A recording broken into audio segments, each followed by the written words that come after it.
Hello everyone, hope you all are doing well. Let's start weekly market update.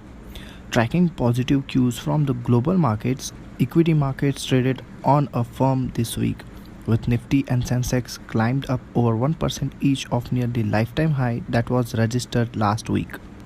After nearly 1 month of consolidation, a Bank Nifty showed renewed strength this week. Sentiment boosted on account of fall in pandemic cases, lifted lockdown by many states, and recent record surge in daily vaccination. The US President Joe Biden embraced the Senate infrastructure deal to help stimulate the economy, and US market ended on record high.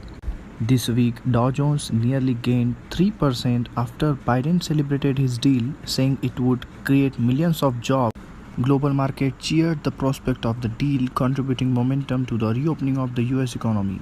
On commodity side, oil prices advanced on Friday as traders were optimistic about the prospect of demand and recovery.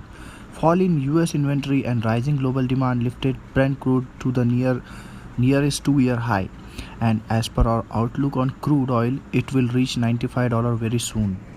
Gold edged higher by 1%, heading for its first weekly gain this month as a sign of easing inflation expectation, calmed concern that Federal Reserve may reduce monetary stimulus sooner than expected.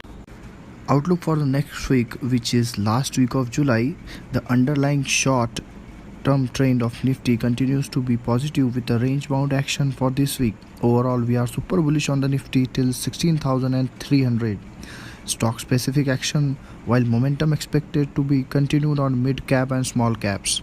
In last week, recovery was seen in banks and metal stocks following its consolidation during the past few days.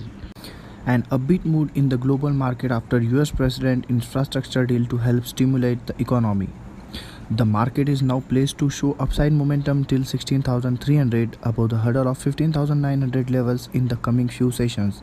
Equity benchmark is hovering near new record high, largely led by a gradual pickup in economic activities as state starts unlocking the expectation of better earnings and ramp up of vaccination. On the flip side, the possibilities of third wave of COVID can impact the market sentiment. Some IPO listing in this week, that KIMS and Dodla Dairy IPO listing on 28th June. Global market data as US pending home sales data and China manufacturing PMI and composite PMI on 30th June. Initial jobless claims, manufacturing PMI of UK, quarterly GDP, India market manufacturing PMI on 1st July. As Nifty is gaining record highs, so we should focus on some sectors and stocks. This week we should focus on banking, IT, pharma and metal. Stock specific move should be there in ICICI Bank, Axis Bank, Dr. Reddy, Cadila, National Aluminium, JSW Steel, Idea, Reliance, Infosys, Tech Mahindra. That's all for the week. Have a great trading session ahead.